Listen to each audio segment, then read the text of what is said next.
Well, the Boston Celtics grabbed sharpshooting guard Max Shulga with the number 57 overall pick in the 2025 NBA draft. And who better to tell us all about him than his college coach of 4 years? He is Ryan Odom. And Ryan is the current coach at Virginia. He just came off of coaching Max Shulga for 4 years, 2 at Utah State and 2 at Virginia Commonwealth. And Coach, I'm going to dive in right away here. First and foremost, coaching him for 4 years at 2 different schools. Are you going to miss him? Are you going to miss this guy of not having him around anymore? There's no doubt about it. To see how far Max has come, over those 4 years. I mean, Max, to be honest with you, is a part of our family. And it's an old school type of college, coach player relationship. We don't have those as much anymore, unfortunately. And to have been with him for 4 years was really special, and to watch him grow and mature and become the leader that he became for our program was really special to see. Well, that's what we got to dive into right now, because when you met Max, he had just come out, and this was at Utah State, as we all know. He had just come off of averaging 1.6 points per game during his freshman year at Utah State. You fast forward to where he is now.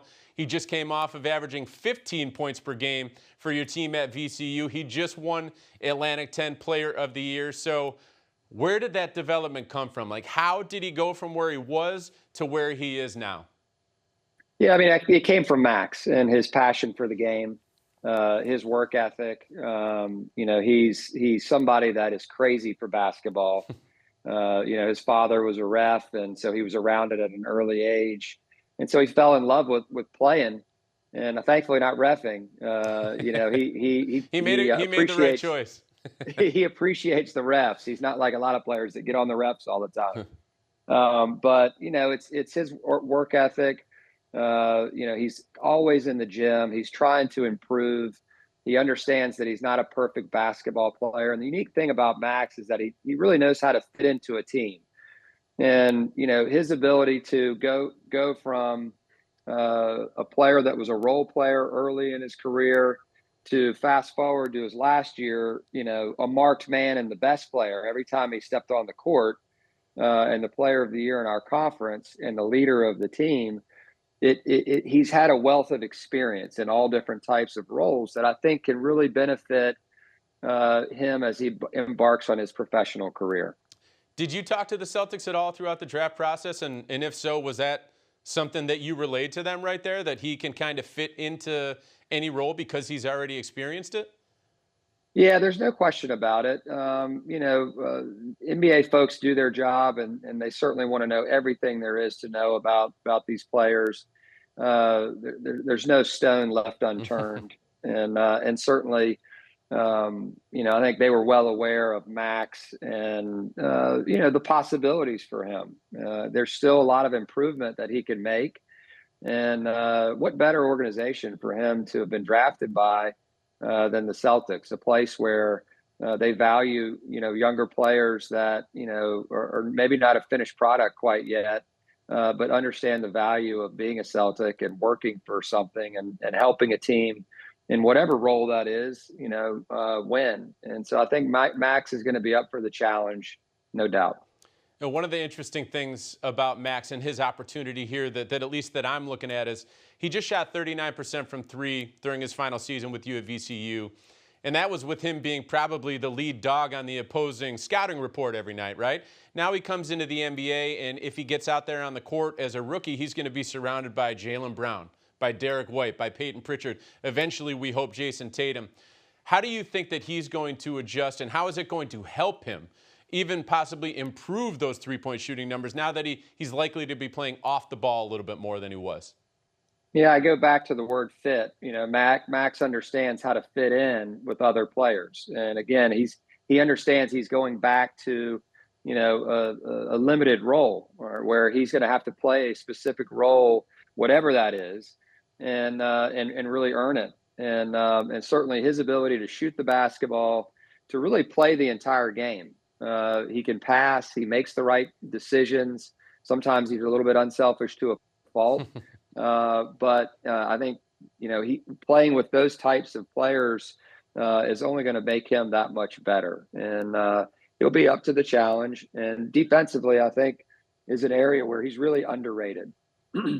He averaged almost 2 steals per game this past season, right? A lot of people aren't even talking about that. Of all those skills that you just rattled off, including the defense, what do you think is going to translate most immediately here in the NBA as opposed to something he needs to develop a little bit more to work on in the NBA? What's going to make a mark early on? Yeah, I think certainly you look at his shooting and his playmaking. I think he's going to make the right plays when he's on the court. He's a willing passer. He's somebody that understands it's not about him, about the team that he's playing for. And I think you're going to get a guy there, or you have a guy there that is going to be committed to being the best teammate that he can possibly be. And I think just trying to fit in with the Celtics and make his mark and try to really dive into the culture there. And there's a lot of it. One more question on the court from Max. Right after the Celtics drafted him, Vice President of Basketball Operations Mike Zarin jumped on a call with the media, and one term that he used to explain Max Shulga is elite toughness. Where does that show up on the court? I think it shows up in a lot of different areas. It shows up on the defensive end, without a doubt. We guarded 94 feet the entire game. We pressed the entire game. So you have to be in amazing shape in order to do that. And his physical fitness is incredible. His durability. There were games where he was hurt, but he still played. There were practices where he was hurt, but he still practiced.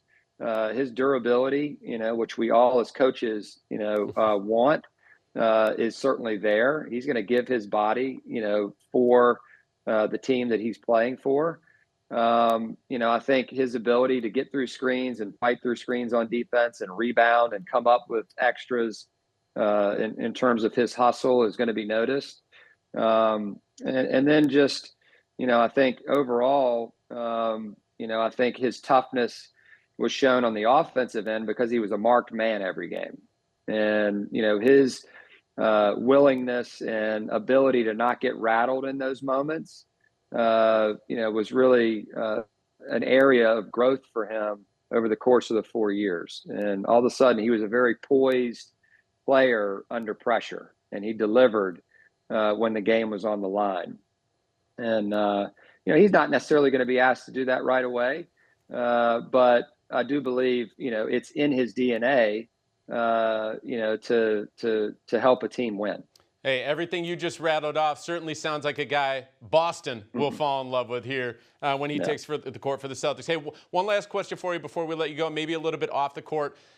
What's something that we don't know about Max that you know and being so close to him for so long that maybe you can reveal to us here? Yeah, I think one of the biggest things about Max is he's laid back. He lives a very simple life. He absolutely loves basketball. He will sit up all night, watching, other teams play, other players that he admires play. He's always trying to advance his game and his intelligence related to the game. Fun things for him are just hanging out with his friends. He was at my house. I would literally come home from work or dinner or whatever, and I would walk in my house and he would be in there with my sons, hanging out, watching basketball. And so he's not a very complicated guy. He's a guy that is all in, in terms of being his best in this game. A hoop junkie. We love it here in Boston. Can't wait right. to see him out on the court in Las Vegas and see what he brings to the table next season for the Boston Celtics. Coach Ryan Odom, we appreciate the time. Thanks for stopping by, and good luck this coming season at Virginia. Absolutely. Thanks for having me. Good luck.